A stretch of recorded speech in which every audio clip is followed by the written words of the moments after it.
Welcome to the Deep Dive. Today we're jumping into Chapter 10 of the Verbal Behavior Approach. It's called Putting It All Together. And our mission, really, is to give you, whether you're a parent or maybe a professional, a practical guide. Like, how do you actually use ABA and VB principles? Exactly. It can feel like a huge task, can it? Integrating these techniques into everyday life, into teaching sessions. Right, without getting totally overwhelmed. So, yeah, it sounds like a lot. We're going to try and break it down. Okay. Let's unpack this. Yeah, and what's fascinating here is how the chapter sort of demystifies it. It shows you how learning can be woven in more seamlessly. We'll basically look at two main areas. First, how you bring ABA and VB into the natural environment, or, just daily life. Right. And second, how to set up those more intensive, structured teaching sessions. Okay. The goal is clarity, practical steps you can actually use, and hopefully, some of those real aha moments. That sounds perfect. Yeah. And, something the chapter brings up right away is that feeling parents often have, like, I just want to be a parent, not a therapist. I think a lot of people can relate to that. Oh, absolutely. It's a very common feeling. But the chapter makes a really strong point. Parenting is teaching, especially for kids who need that explicit instruction. Right. For many kids, the world is just full of learning opportunities they pick up on naturally.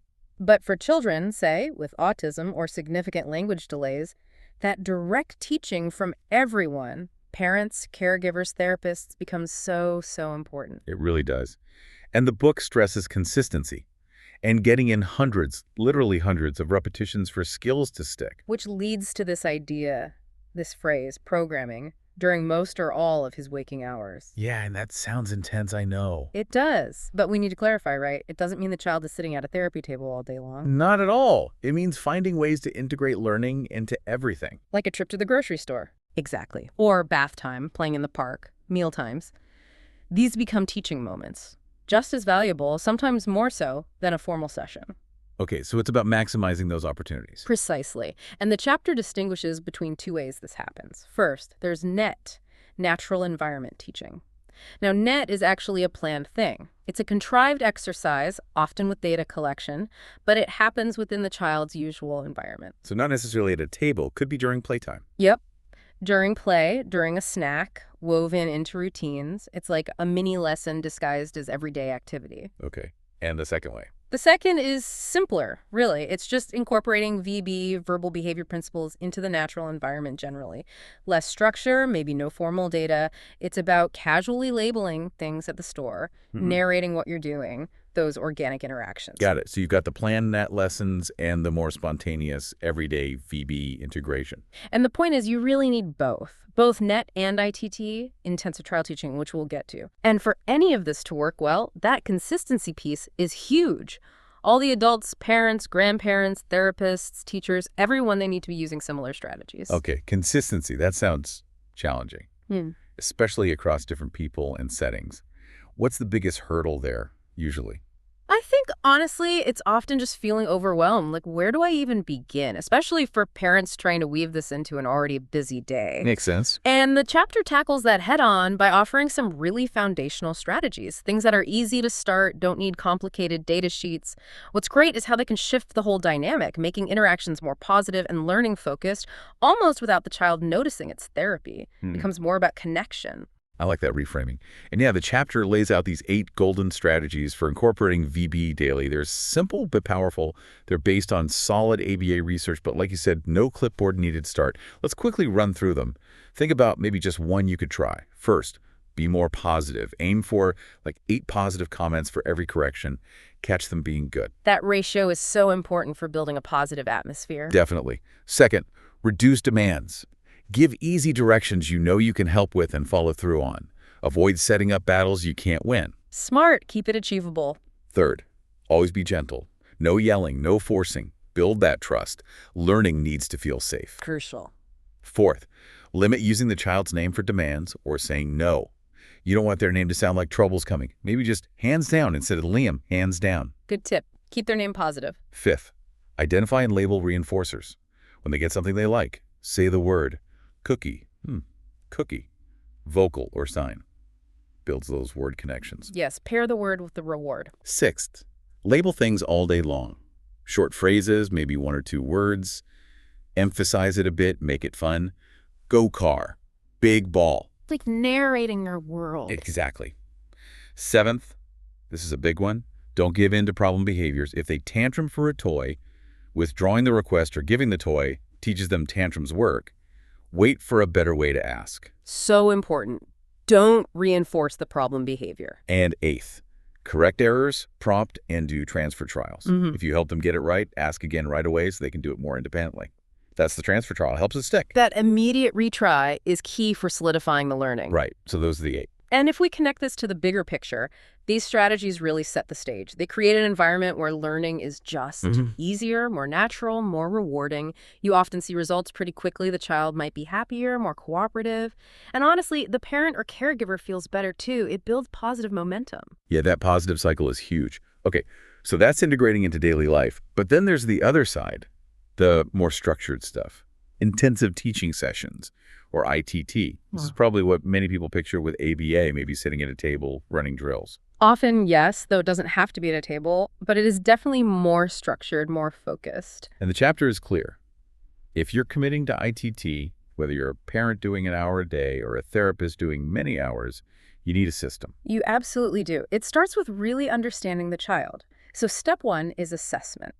Using tools like the assessment form in the book to figure out exactly what skills the child has and what they still need to learn across different areas. Okay. And just as vital, you need to identify their reinforcers. What really motivates them? What things or activities do they love? This needs input from everyone involved. Gathering intel. Pretty much. Then once you know the skills gaps and the reinforcers, the next critical step is pairing. This means you, the instructor, need to become associated with all those good things. Become the bringer of fun stuff. Exactly. The book has that great analogy. Think of yourself as a grandmother spoiling a child, not a bulldozer. Go slow, build rapport. You need to signal good things are coming. I love that grandmother spoiling image because, as the book notes, when you first start ITT, you might actually see an increase in problem behavior. Yes, that's quite common. And it often ties back to difficulty with manding, right? Requesting things. If kids can't easily ask for what they want or need, like a break or a specific toy, they'll often use behavior to communicate that need instead. It makes sense, in a way. So what's the approach? Well, you need to collect data on those behaviors, figure out why they're happening. Then you develop a behavior intervention plan, a BIP, with clear strategies. And if it's persistent? Definitely consult a BCBA, a board-certified behavior analyst. They can really help pinpoint the function of the behavior and design an effective plan. Okay. And alongside managing problem behavior, you're also starting a Manding program. Yes. Teaching them how to request effectively. Kids need tons of opportunities, hundreds a day, ideally, to practice Manding. And critically, Manding is mostly taught during NET, those natural environment moments, because it's all about real motivation. They should be asking because they genuinely want something. So not typically drilled in the formal IPT session? Generally, no. You want Manding to feel natural, not like work. They ask, they get. Simple as that, ideally. Okay, that clarifies the NET versus ITT distinction a bit more, especially for practitioners. Correct. So ITT remind us of the key features. Sure. ITT is usually faster paced, often at a table, but not always.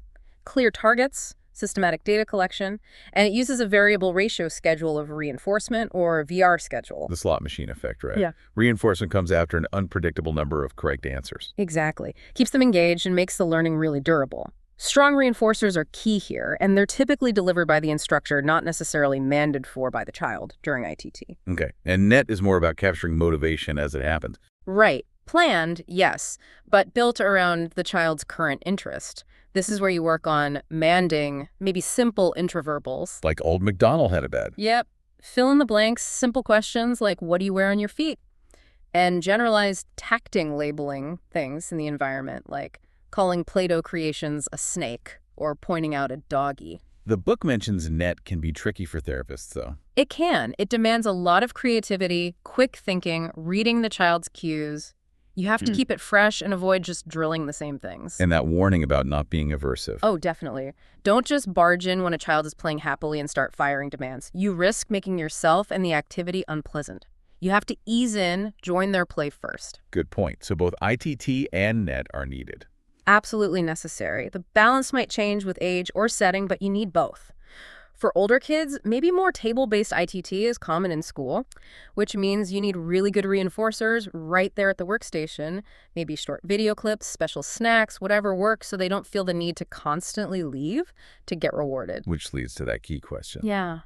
How do we make sure the child wants to come to the work area? Runs happily to learn. That's the dream. And for ITT, getting there means being organized and having good in-the-chair skills. Let's talk organization first. The book gives steps. Yes, structure is vital. First, assess your child. Use those forms, tracking sheets. Know exactly what they can and can't do. Not just knows colors, but which colors. Organize it all in a VB binder with tabs. Your command center, like you said. Second, select targets. Yeah. Pick maybe 2-3 new skills per program area from your assessment.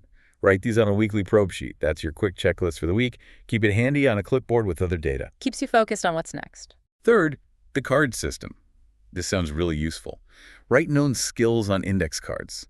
Maybe color code by operant type receptive, imitation, intraverbal. This is a lifesaver as skills grow. You can't possibly remember everything they know. Right. And it stops you from just using the same easy knowns over and over. Helps you mix in more complex mastered skills, like asking what do you dry yourself with, instead of just touch towel. Keeps the practice varied and functional. You have your known box and your acquisition, new target box, maybe different colors, all organized. And fourth, tracking mastery. How do you know when a skill is learned?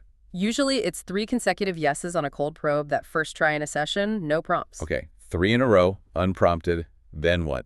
Update your tracking sheets, move that skills card from the acquisition box to the known box, and then you rewrite your probe sheet for the next week, adding new targets. It sounds like a bit of admin work. A few minutes daily, maybe an hour a week for the bigger organization. But it pays off hugely in session efficiency and effectiveness. Totally makes sense. Okay, so that's the organization. Now, the in-the-chair skills, actually doing the ITT. Right, how you deliver it. Even when you start an ITT session, ease into it. Maybe start with a few easy mans or tasks, just like in a Manding session. Build momentum. And even if you're doing ITT on the floor or a swing, you're still filling out those probe sheets for the target skills. And you mentioned increasing demands gradually. Yes, gradually increase demands and the VR schedule. Slowly ask for more responses before giving reinforcement, but slowly. Too fast, and you'll likely see problem behaviors increase. That's your signal to ease back. Okay, and mixing easy and hard. Crucial. Mix easy and hard items. Pull from both your known and acquisition card boxes. Maybe start with knowns, then pop in an unknown target. Always introduce new targets with a 0-second prompt. Give the answer immediately so they can't make a mistake, followed by that transfer trial, asking again right after the prompt. Got it. Prompt, then immediate re-ask for independence.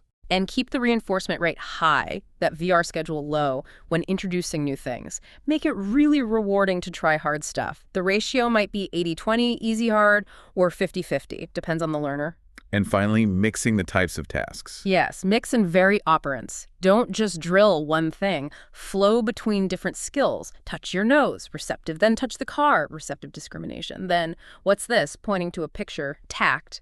Then do this clapping imitation. Keeps it dynamic. Exactly. Prevents boredom and rote responding. You're building flexible language skills, not just robotic answers. Okay, so that leads to the speed aspect. The book talks about fast-paced instruction, like 20-25 responses a minute for some learners. Yeah, when you see a really skilled therapist, it can look incredibly fast. Combining that speed with mixing tasks, tracking easy, hard, correcting errors, it honestly sounds impossible at first. It does seem daunting, but the book assures us, and it's true, it comes with practice, deliberate practice. So how do you get there? Practice the programs using the card system.